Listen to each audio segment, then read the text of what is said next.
Dharamsinh Desai university Nadiad ખાતે જિલ્લા કક્ષાનો ઔદ્યોગિક રોજગાર ભરતી મેળો યોજવામાં આવ્યો હતો। જિલ્લા રોજગાર કચેરી દ્વારા Dharamsinh Desai university seminar hall Nadiad ખાતે જિલ્લા કક્ષાનો ઔદ્યોગિક રોજગાર ભરતી મેળો અને સ્વરોજગાર શિબિરનું આયોજન કરવામાં આવ્યું હતું, જેમાં 20 નોકરીદાતાઓ રોજગાર વાંચુ ઉમેદવારોનું ઇન્ટરવ્યૂ કરી કુલ 464 યુવાઓની નોકરી માટે પ્રાથમિક પસંદગી કરવામાં આવી હતી। તો ઉપસ્થિત મહાનુભાવો દ્વારા આ યુવાઓને રોજગાર એનાયત પત્રો પણ આપી પ્રોત્સાહિત કરવામાં આવ્યા હતા। આ અવસરે નડિયાદ ધારાસભ્ય પંકજભાઈ દેસાઈએ જણાવ્યું હતું કે સક્ષમ અને સમર્થ યુવાનો તૈયાર કરવાના હેતુથી કેન્દ્ર અને રાજ્ય સરકાર દ્વારા અનેકવિધ કૌશલ્યવર્ધન કરતા કાર્યક્રમો શરૂ કરવામાં આવ્યા છે।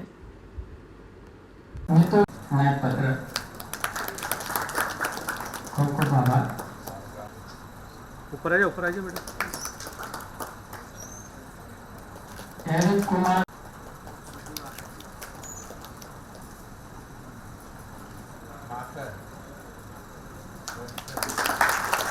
मुकेश कुमार अजयभाई चौहान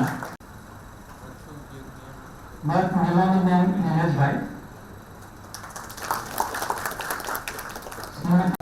रोजगार कचेरी द्वारा અને ગુજરાત સરકાર દ્વારા આજે રોજગાર મેળો રાખવામાં આવ્યો છે અને લગભગ 1200થી વધારેની સંખ્યા આ ખેડા જિલ્લાની અંદર જુદા જુદા યુનિટોમાં, ઇન્ડસ્ટ્રીઓમાં, સરકારી કચેરીઓમાં આ બધી જગ્યાએ ધોરણ 10, 12 પાસ ITI અને પોલિટેકનિક પાસ થયેલા સૌ સ્ટુડન્ટો જેને રોજગારની જરૂર હોય અને એના માટે ખાસ રોજગાર મેળાનું આયોજન કરવામાં આવ્યું।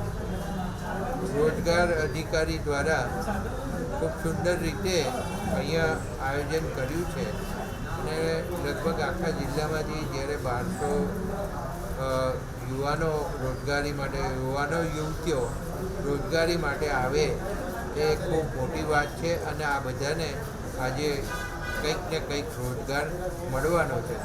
ગુજરાત સરકારના માનનીય મુખ્યમંત્રી શ્રી ભૂપેન્દ્રભાઈ પટેલ સાહેબનો હું આભાર માનું કે યુવાનો માટે જે રોજગાર કચેરી દ્વારા આ રોજગાર આપવા માટેનું જે કામ કરવામાં આવે છે ખૂબ સરસ છે।